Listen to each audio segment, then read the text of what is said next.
आज हम चैप्टर 14 शुरू करने जा रहे हैं, जिसका नेम है पादप में श्वसन।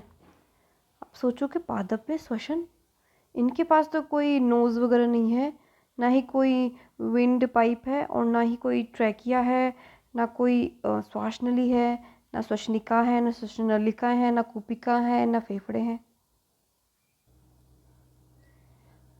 देखो, मैं किसी और के श्वसन के साथ कंपेयर नहीं करती हूँ, हम डायरेक्ट पादपों में ही श्वसन पे फोकस करते हैं। ठीक है, पादपों में श्वसन जैसा कुछ नहीं होता। पादपों में होता है गैसों का विनिमय, गैसों का विनिमय, इसे ही हम श्वसन बोल दे रहे हैं इसका। अब जो गैसों का विनिमय है ना, एक प्लांट है, एक प्लांट है, ठीक है। इसकी लीव्स होती है, इसकी रूट्स होती है, लीव्स होती है और रूट्स होती है। लीव्स पे होते हैं, अगर सुना होगा, स्टोमेटा, छोटे छोटे रंध्र। जो लीव्स की सरफेस है, जो लीफ की सतह है, उस पे क्या पाए जाते हैं? स्टोमेटा। अगर मैं जूम करूं तो ये देखो, स्टोमेटा, रंध्र। तो ये जो स्टोमेटा है, इनके द्वारा गैसों का विनिमय होता है। गैसों का विनिमय, चाहे से वो ऑक्सीजन हो, चाहे से वो CO2 हो, गैसों का विनिमय होता है। और एक और जगह है, जो हरे हरे तने होते हैं ना, जिस वक्त, मतलब बड़े वाले पेड़ों की बात नहीं करती जिनकी छालें आ जाती है, भूरे हो जाते हैं, नहीं, जिनकी पौधी होती है, जिनके तने हरे होते हैं, उनमें भी रंध्र पाए जाते हैं। उन्हें कहा जाता है वात रंध्र। इसके थ्रू ये लोग क्या करते हैं? गैसों का विनिमय करते हैं, गैसों का विनिमय करते हैं। तो इस प्रकार से इनको कह दिया जा रहा है कि पादपों में भी श्वसन हो रहा है। एक्चुअली बात यह है कि गैसों का विनिमय ज़्यादा बोलना बेटर रहेगा इसके अंदर, क्योंकि श्वसन बोलने के लिए क्या है, वो पूछेंगे श्वसन अंग कौन से हैं, बट श्वसन अंग जैसा कुछ भी नहीं है इनके पास, वैसे ज़रूरत भी नहीं है इनको, और है भी नहीं इनके पास। और रही बात पादपों में श्वसन की, तो देखो, दिन के समय में, दिन के समय में जो पादप हैं वो फोटोसिंथेसिस करते हैं, प्रकाश संश्लेषण, फोटोसिंथेसिस करते हैं। और रात के समय करते हैं ये रेस्पिरेशन। अब अजीब लग रहा होगा थोड़ा सा, लेकिन ये सच है, ये सत्य है। पूरे दिन ये प्लांट जो होंगे वो बैठ के क्या करेंगे? सूरज की उपस्थिति में क्या करेंगे? फोटोसिंथेसिस, प्रकाश संश्लेषण। प्रकाश संश्लेषण की क्रिया के द्वारा ये क्या करते हैं? फूड बनाते हैं। फूड बनाते हैं ना, तो वातावरण से क्या लेंगे? CO2 लेंगे, H2O लेंगे, फिर क्या बना देंगे? C6H12O6 plus O2। ये खाना बन गया और ये बाहर निकाल देंगे। अब समझ में आया? वैसे बोलते हैं ना कि प्लांट CO2 लेते हैं और ऑक्सीजन निकालते हैं, तो अब देख लिया, CO2 वातावरण से ली उन्होंने, और H2O कहाँ से लिया? जड़ से ले ली। बदले में क्या बना के दे दिया अपन को? खाना। और क्या बचा इनके पास? ऑक्सीजन। और ये क्या इन्होंने रिलीज कर दिया। अब जो ये खाना है, थोड़ा इसके बारे में बात कर लेते हैं। ये जो फूड है, इसके बारे में थोड़ा सा बात कर लेते हैं जगह की तरह। अब फोटोसिंथेसिस होती है, ये हमें पता है, फोटोसिंथेसिस हो गई, प्रकाश संश्लेषण हो गया। तो एक फॉर्म जो होती है वो क्या होती है कि कैसा खाना बन रहा है? वो बन रहा है ग्लूकोज की फॉर्म में। दूसरा, अगर इनको ट्रांसपोर्ट करना है, अगर इनको ट्रांसपोर्ट करना है तो इसे सुक्रोज में बदल लेंगे ये लोग। और जे इनको स्टोरेज करना है तो ये क्या बना देंगे उसको? स्टोरेज के लिए कौन सी फॉर्म रखते हैं ये लोग? ये रखते हैं स्टार्च। इतनी सी बात क्लियर है कि नहीं? ये देखो, मैं इंट्रोडक्शन क्लियर कर रही हूँ बैठ के आपके, मैं इंट्रोडक्शन क्लियर कर दिए हैं आपके। नेक्स्ट, क्या पादप सांस लेते हैं? मैं बोलूँगी कि हाँ, गैसों का विनिमय करते हैं। देखो, जो इंट्रोडक्शन था वो मैंने आपको बता दिया है अच्छे से। पादपों में सांस हेतु ऑक्सीजन की आवश्यकता होती है, बिल्कुल होती है रात में। वे कार्बन डाइऑक्साइड को मुक्त करते हैं रात में। ये श्वसन की प्रक्रिया है, रेस्पिरेशन की। जिस वक्त ऑक्सीजन ले रहे हैं और CO2 निकाल रहे हैं, ये रात का टाइम है। दिन के टाइम में तो फोटोसिंथेसिस बताया था, देखो अभी मैंने फोटोसिंथेसिस बताया, दिन में तो फोटोसिंथेसिस करेंगे और रात को करेंगे रेस्पिरेशन। क्लियर? देखो ये बात भी यही बोल रहा है। पादपों में प्राणियों की तरह गैसीय तत्व बताने के लिए कोई विशेष अंग नहीं होते, बिल्कुल नहीं होते, सही बात तो यही है। उनमें क्या होते हैं? रंध्र होते हैं और वातरंध्र होते हैं, ये मैं बता चुकी हूँ आपको, मुझे फिर से रिपीट करने की कोई ज़रूरत नहीं है। रंध्र क्या करते हैं और वातरंध्र क्या करते हैं? रंध्र कहाँ होते हैं? पत्तियों में। वातरंध्र कहाँ होते हैं? तने में। ये क्लियर हो गया? रंध्र कहाँ है? पत्ती में। वातरंध्र कहाँ है? तने में। ये यहाँ से गैसों का विनिमय करेंगे, विनिमय, और ये यहाँ से। अच्छा, पादप के एक भाग से दूसरे भाग में वे गैसों का परिवहन बहुत कम होता है। दूसरा कारण यह है कि पादपों में गैसों के आदान प्रदान की बहुत अधिक मांग नहीं होती। बिल्कुल, देखो मैं बताती हूँ, ये टर्म मैं एकदम क्लियर करना चाहूँगी कि पौधों को मांग क्यों नहीं होती ऑक्सीजन की। एक बार बताओ, जब वो अगला ऑक्सीजन निकाल रहा है, गैसों को बाहर ही निकालने का काम कर रहा है, जब वो खुद ही नहीं रखना चाह रहा है, तो समझ जाओ ना उसको डिमांड ही नहीं है, क्योंकि वो खुद ही बना रहा है उस चीज़ को। जो इंसान खुद ही बनाता है किसी चीज़ को, तो उसको नीड थोड़ी ना होगी उस चीज़ की।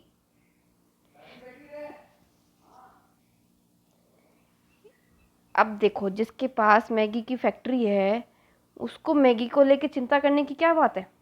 नहीं ना, नहीं है। अब जो पादप खुद ही बना रहे हैं, CO2 भी बना रहे हैं और ऑक्सीजन भी कर ले रहे हैं अपना मैनेजमेंट, तो उनको नीड ही नहीं है। बात कहाँ आती है अपने पे?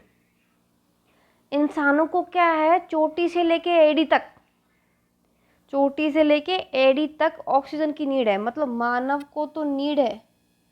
नीड है किसकी? ऑक्सीजन की। प्लांट्स को ऐसा नहीं है। प्लांट्स वो खुद ही अपना वेस्ट प्रोडक्ट के रूप में बना रहा है उस चीज़ को, तो उसको ऑक्सीजन नहीं चाहिए। अब समझ में आ गई बात? देखो, प्रकाश संश्लेषण के दौरान गैसों का अत्यधिक आदान प्रदान होता है। मतलब जब वो फोटोसिंथेसिस कर रहे होते हैं ना, फोटोसिंथेसिस अपने लिए जब खाना बना रहे होते हैं ना, तभी वो वातावरण से CO2 ले लेते हैं और जड़ों से H2O ले लेते हैं, जल, और वो खाना बना देते हैं और बदले में O2 दे देते हैं अपन को। ऑलराइट, तो इस तरह से ये लोग श्वसन करते हैं। देखो, दिन में कौन सी फिनोमेना चलती है? देखो मैं वापस से क्लियर कर रही हूँ, दिन में चलती है प्रकाश संश्लेषण। प्रकाश संश्लेषण दिन में चलती है, डे में। मुझे लगता है ये तो पता ही है बात, डे में चलती है। इसमें क्या होता है? CO2 चाहिए इनको। CO2 कहाँ से लेगा प्लांट? एनवायरनमेंट से। H2O कहाँ से लेगा? H2O लेगा भूमि से, धरती से, जड़ के द्वारा। फिर क्या करेगा? प्रकाश की उपस्थिति में और क्लोरोफिल की उपस्थिति में क्या करेगा? अपने लिए खाना बना देगा और ऑक्सीजन अपने को दे देगा वापस से। ये दिन की बात हो गई। अब हम पढ़ रहे हैं पादप में श्वसन। तो रेस्पिरेशन में क्या होगा? श्वसन में क्या होगा? ये होगी रात में। रात में क्या होगा? जो ये खाना बनाया है ना, C6H12O6, क्या होगा? ये जो था, अब क्या होगा इसके साथ? ये फिर से येलो साहब रात में CO2 बाहर कर देगा ये। अब समझ में आ गया कि रात को बोलते हैं कि ये ना वॉक नहीं करना चाहिए, क्योंकि रात को क्या है कि कोई भी डॉक्टर रिकमेंड भी नहीं करता कि रात को वॉक करनी चाहिए। क्यों? उस वक्त पादप क्या है कि वो CO2 रिलीज कर रहे होते हैं, उस वक्त वो श्वसन कर रहे होते हैं। तभी तो बोलते हैं दिन में जाया करो, क्योंकि दिन में वो लोग ऑक्सीजन दे रहे होते हैं। इसलिए देखा, अब देखा कि क्यों सुबह की वॉक अच्छी होती है। ठीक है, तो रात में श्वसन करते हैं और दिन में प्रकाश संश्लेषण करते हैं। ये श्वसन है, ये जो रिएक्शन लिखी है वो श्वसन की रिएक्शन है, और प्रकाश संश्लेषण की है। मैंने ये बैलेंस नहीं किया, 6CO2 ये बैलेंस नहीं की मैंने डायरेक्ट बताई आपको। मैंने आपको डायरेक्ट बता दी ये चीज़। नेक्स्ट, अच्छा, अब बताया है कि जो शरीर है, चाहे पादप का हो चाहे मानवों का हो, ऊर्जा की ज़रूरत होती है। ऊर्जा की ज़रूरत होती है, एनर्जी। कौन सी फॉर्म में? एटीपी की फॉर्म में। अब इंग्लिश में भी यही बोलते हैं, हिंदी में भी यही बोलते हैं। एटीपी की ज़रूरत है, पादप हो चाहे मानव हो, ये एटीपी चाहिए ही चाहिए, एटीपी चाहिए। ये जो पादप खाना बना रहे होते हैं, ठीक है, इतनी ये मेहनत ये कर रहे होते हैं, ये किसके लिए कर रहे होते हैं कि भाई एटीपी दे दे। अब ये फूड बना रहे हैं, प्लांट्स के दूसरे दूसरे प्लांट तक पहुंचाते हैं, फिर क्या उम्मीद करते हैं कि देखो यार, तो तुमने खाना खा लिया, अब तो ऊर्जा दो शरीर को। सेम के बस अपने में भी है, अपने में भी एनर्जी है। क्यों? अपन जब खाना खाते हैं तो हमें ऊर्जा मिलती है कि नहीं मिलती ऊर्जा? अपन जब खाना खा रहे हैं, जैसे अपन खाना खाते हैं, चाहे कार्बोहाइड्रेट खा रहे हो, चाहे प्रोटीन खा रहे हो, चाहे से फैट खा रहे हो, ऊर्जा आती है कि नहीं आती है? तो खा क्यों रहे हैं? ऊर्जा के लिए तो खा रहे हैं। सब ऊर्जा का खेल है, सब एटीपी का ही खेल है, ठीक है। चाहे पादप हो चाहे से प्राणी हो, ठीक है। जिसको ऑक्सीजन चाहिए वो ऑक्सीजन वाले जीव कहलाएंगे, जिसको ऑक्सीजन की नीड नहीं है वो ऑक्सीजन रहित प्राणी कहलाएंगे। मतलब जिनको ऑक्सीजन चाहिए वो ऑक्सी वाले हो जाएंगे, और जिनको ऑक्सीजन नहीं चाहिए वो अनऑक्सी हो जाएंगे। एक होते हैं एरोबिक और एक होते हैं एनारोबिक। देखो कितनी टर्म्स क्लियर होती जा रही है। ये इंट्रोडक्शन ही चल रहा है, मैंने अभी चैप्टर शुरू ही नहीं किया। चैप्टर में वो ये ग्लाइकोलाइसिस है, क्रेब्स साइकिल है, ये ईटीसी है, ये सभी है। ये तो इंट्रोडक्शन जब पढ़ा रही हूँ मैं, जो मैं पढ़ाती ही नहीं हूँ, बट मैं इंट्रोडक्शन पढ़ा रही हूँ क्योंकि इसमें लंबा ही इंट्रोडक्शन। चलो आ गए अपन अब अपने पॉइंट पे। अब अपन अपने पॉइंट पे आ गए, ग्लाइकोलाइसिस पे। अब देखो, जो मैं ऊर्जा ऊर्जा कर रही थी, तो अब उसकी शुरुआत कैसे हो गई? अब ग्लूकोज है, खाने का टाइम हो गया, खाना दे दिया, तो अब ग्लूकोज जाने के बाद, अब ग्लूकोज के जाने के बाद अब एक पादप कितनी क्रियाएं करेगा तब जाके उसे एनर्जी मिलेगी। अभी आप देखना, फिर मैं बताऊंगी एंड टाइम पे कि अब मिली है बेटा एटीपी। मतलब मैं ऊर्जा बोल रही थी ना कि क्यों खाना खा रहे हैं? ऊर्जा के लिए। पादप क्यों खाना बना रहे हैं? क्यों ट्रांसपोर्ट कर रहे हैं? ऊर्जा के लिए। बट इतना आसानी से ऊर्जा नहीं मिलने वाली अभी। अभी अपने को बहुत सारे पाथवे पढ़ने हैं, तब जाके अपन को लास्ट में ऊर्जा मिलेगी। अच्छा कि अब मिली है क्या एटीपी? अभी ग्लाइकोलाइसिस पढ़ेंगे ना तो एक दो मॉलिक्यूल मिलेंगे एटीपी के, फिर क्रैब साइकिल पढ़ेंगे तब भी थोड़े बहुत मिलेंगे, फिर जब ईटीसी पढ़ेंगे ना तब मिलेंगे एनर्जी, एटीपी जो हमें चाहिए थी। तो चलो शुरू करते हैं ग्लाइकोलाइसिस। देखो ग्लाइकोलाइसिस क्या है, शुरू होते ही ख़त्म हो जाएगा। अभी शुरू होते ही ख़त्म हो जाएगा 10 स्टेप, मात्र 10 स्टेप में। थोड़ा चलो इंट्रोडक्शन में पढ़ लेते हैं, बेचारों ने क्यों लिखा है। देखो इसे EMP पाथवे भी कहते हैं। तो कभी भी देखो लाइसिस लिखा हुआ है ना तो समझना टूट रहा है कुछ। अगर लाइसिस लिखा होता है ना, इसका मतलब होता है टूटना, और अगर जेनेसिस लिखा है तो मतलब बन रहा है, मतलब ग्लूकोनियोजेनेसिस, ग्लाइकोलाइसिस, ग्लूकोजिनोलाइसिस, समझ रहे हो? तो EMP पाथवे क्यों बोलते हैं? क्योंकि 3 साइंटिस्ट ने मिलके खोजा है। एक तो इम्बेडन, दूसरे थे जी मेयर साहब, और तीसरे थे पारानस। समझ गए? इन 3 साइंटिस्ट ने मिलके बातचीत करके इसकी डिस्कवरी की है। अब देखो मैं इस पाथवे की कोई लिस्ट या फिर कोई ट्रिक नहीं देने वाली। जैसा है ना ये वैसी का वैसा ही पढ़ लेने का। इसकी कोई ट्रिक के भरोसे मत बैठो, ये जैसा है ना वैसा ही पढ़ो इसको। ट्रिक्स किसकी बनाओगे? कब तक बनाओगे ट्रिक्स? देखो मैं पहले ही बोल दे रही हूँ कि मेहनत का कोई शॉर्टकट नहीं है, कोई ट्रिक व्रिक नहीं। जैसा लिखा है, ये 10 स्टेप है, जैसा लिखा है वैसा पढ़ देने का और नंबर ले लेने का। अगर क्वेश्चन में आ जाए कि हाँ भाई ग्लाइकोलाइसिस के बारे में लिखिए, तो 2-4 लाइन इंट्रोडक्शन दे देने की, पूरा का पूरा चार्ट बना देने का, और चार्ट में जो जो लिखा है भाई ग्लूकोज से ये बन रहा है, फिर इससे ये वो लाइन टू लाइन लिखाने का, वो नंबर दे देगा। काम खत्म इधर ही। डेकोरेशन का काम ही नहीं है, फूल पत्ती बनाने का भी काम नहीं है इसके अंदर। ना कोई लंग्स बनाने की झंझट है, ना कोई किडनी बनाने की झंझट है, ना लीवर बनाने की झंझट है, कुछ भी झंझट नहीं। देखो ना कितना सिंपल है पादप का, कुछ डायग्राम बनाने ही नहीं है, कुछ भी नहीं बनाना। चार्ट का खेल है बस, चार्ट, फ्लो चार्ट। देखो ग्लूकोज से क्या बन रहा है, ग्लूकोज से बनेगा ग्लूकोज 6 फास्फेट, ग्लूकोज 6 फास्फेट से क्या बनेगा फ्रक्टोज 6 फास्फेट, फ्रक्टोज 6 फास्फेट से क्या बनेगा फ्रुक्टोज 1,6-बाईफास्फेट, इससे क्या बन रहा है ग्लिसरेल्डिहाइड 3 फास्फेट और एक बनेगा di hydroxy acetone phosphate.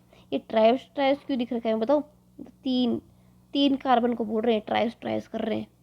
Glyceraldehyde 3 phosphate से क्या बनेगा 1,3-बाईफॉस्फोग्लिसरिक, इससे बनेगा 3 फास्फोग्लिसरिक, फिर बनेगा फास्फोग्लिसरिक और एंड में मिलेगा अपने को फास्फोइनोल पायरुवेट के बाद मिल जाएगा हमें पायरुविक एसिड। बस ये 10 स्टेप ही तो है, ये लो पढ़ लिया, हो गया खत्म। हमको ग्लूकोज से क्या बनाना है, हमको ग्लूकोज से बनाना है पायरुवेट। देखो बेटा पहली बात एक क्लियर कर देती हूँ कि कोई भी कंपाउंड को आप ब्रेक कर रहे हो, कोई भी बड़े कंपाउंड को आप ब्रेक कर रहे हो, ये 3 कार्बन के 2 मिल जाएंगे अपन को। कोई भी बड़ी चीज़ को आप ब्रेक कर रहे हो ना, तो कभी भी इस भरोसे मत लेना कि वो सिंगल स्टेप में हो जाएगा आपके, कि कोई चीज़ है, कोई ऑर्गेनिक मॉलिक्यूल है, ग्लूकोज है, इसको तोड़ना चाहो तो आपको लगे कि डायरेक्ट एक स्टेप में हो गया ये लो ना, ऐसा कभी नहीं होता। किसी बड़ी चीज़ को आप तोड़ रहे हो, मतलब कार्बोहाइड्रेट तोड़ लो, चाहे से फैट तोड़ लो, ग्लूकोज जो तोड़ रहे हो, ये नॉर्मल प्रोसेस नहीं है बेटा, क्योंकि ये ही तो आगे जाके ऊर्जा देंगे, तो इसकी मल्टीपल स्टेप है, यही तो ऊर्जा के। अभी अभी तुम बैठ के मिनरल तोड़ते हो क्या बैठ के, कि मिनरल को तोड़ लो, अरे वो खुद ही नाइट्रोजन है, वो खुद ही फास्फोरस है, क्या तोड़ोगे उसका बैठ के, नहीं ना। तोड़ना तो इसके लिए पड़ता है ना, क्यों खाना है ये, इसको फूड है ये अपना, ये खाना है, खाना है मतलब फूड है ये, ठीक है ना, इससे एनर्जी देगा ये जाके हमें आगे। तो इसकी बहुत लंबी प्रोसेस होती है, ये 10 स्टेप तो कुछ भी नहीं है फिर इसके आगे। देखो ग्लूकोज से बना ग्लूकोज 6 फास्फेट, तो इतनी आसानी से कैसे बन जाएगा, एंजाइम भी लगेंगे और एनर्जी भी लगेगी। मतलब एनर्जी लेने के चक्कर में एनर्जी कितनी जा रही है वो देखो आप। ग्लूकोज से ग्लूकोज 6 फास्फेट बना, उसके लिए एक एटीपी काम आ गया, कि चलो एक ग्लूकोज था कि फटाफट एक एटीपी दो, तब जाके मैं है ना ग्लूकोज 6 फास्फेट बनाऊंगा। फिर भाई एटीपी आई लो जी साहब, एटीपी दो, फिर ये बना दिया ग्लूकोज 6 फास्फेट। ग्लूकोज 6 फास्फेट बनाने के लिए एक एंजाइम चाहिए जिसको बोलते हैं हेक्सोकाइनेज, यही बनाएगा। तो पैसा कौन लिया इनडायरेक्टली, हेक्सोकाइनेज ने। ग्लूकोज 6 फास्फेट बनाता है ग्लूकोज 6 फास्फेट, फ्रुक्टोज 6 फास्फेट, मतलब कि ग्लूकोज 6 फास्फेट, फास्फेट सेम है, 6 भी सेम है, ग्लूकोज फ्रुक्टोज में चेंज हो गया, मतलब ग्लूकोज का जो आइसोमर है ना वो फ्रुक्टोज है, तो इसमें कौन सा एंजाइम काम आया, आइसोमरेज। ये फ्री फेकोट में हो गई, इसको एनर्जी नहीं चाहिए। फ्रक्टोज 6 फास्फेट, फ्रक्टोज 1,6-बाईफास्फेट में बढ़ेगा, इसको भी एटीपी चाहिए। फिर फ्रक्टोज 1,6-बाईफेट, ये बनेगा ग्लिसरेल्डिहाइड 3 फास्फेट और di hydroxy acetone phosphate, di hydroxy acetone phosphate, ये बना जी। फ्रक्टोज से ये 2 चीज़ बनी भाई, 6 कार्बन था, ये भी 6 कार्बन था, ये भी 6 कार्बन था, ये भी 6 कार्बन था। अब यहाँ पे क्या हो गया, इधर भी 3 कार्बन हो गया और ये इधर भी 3 कार्बन का हो गया, येलो साहब। मतलब काम बन रहा है अपना, बड़ा मॉलिक्यूल देखो तोड़ रहा है, मतलब बन रहा है, हाँ बन रहा है, काम बन रहा है अपना। नेक्स्ट ये 2 फॉर्म बन गई, लेकिन आगे अपन यही कंटिन्यू करेंगे फॉर्म। बट इस फॉर्म से इस फॉर्म में आने के लिए अब एटीपी नहीं, NAD+, NAD+ ये लगेगा और ये बनाएगा इससे ये चीज़, मतलब ऊर्जा मिलने लग गई है अब अपन को, आ गई एटीपी आ रही है, मतलब NADH ये एनर्जी ही है, FADH NADH ATP ये एनर्जी ही है। मतलब अब आ रहा है मामला, अपन ने जो 2 एटीपी ऊपर खर्च करी है ना, तो अब मामला आ रहा है सामने कि यहाँ मिलने वाला है मामला अपन को, अब आ रहा है हाथ में, अब बैठ जाएगा। अब तो ग्लिसरेल्डिहाइड 3 फास्फेट से जब 1,3-बाईग्लिसरिक बनता है तो हमें NADH मिल जाता है। और एक हाइड्रोजन मिल गया। फिर ये फॉर्म चेंज होती है इसमें, ये देखो ADP से ATP मिला, मतलब देखो एनर्जी मिल रही है, मिलने लग गई है, एनर्जी आ गई, चलो गुड, मतलब अपने घाटा में नहीं जा रहे हैं, मिल रही है एनर्जी अपन को। 3 फॉस्फोग्लिसरिक अम्ल से अब बनेगा 2 फॉस्फोग्लिसरिक अम्ल। 2 फॉस्फोग्लिसरिक अम्ल से जैसे ही फास्फोइनोल पायरुवेट एसिड बनता है, फास्फोइनोल पायरुवेट एसिड, वैसे अपन को पानी मिल जाता है। लो जी साहब, पानी भी मिल गया। फास्फोइनोल पायरुवेट से अब तो फाइनली बन ही जाएगा क्या, पायरुविक एसिड। ये सब ये जाएगा अब क्रैब साइकिल में, फिर वहाँ जाएगा ना, ये जब क्रैब में जाएगा ना तब वहाँ पे भी अपन को एनर्जी दिलाएगा ये। तो देखा अपन ने खाना दिया, अपन ने खाना दिया, फूड ने खाना दिया इस प्लांट के सेल को, तो देखो इसने एनर्जी दी ना। देखो यहाँ पे भी देखो ADP से ATP मिली ना, देखो एक और मिली ना, तो देखो 2 ATP मिल गई ना, एनर्जी मिली ना, मिली एनर्जी।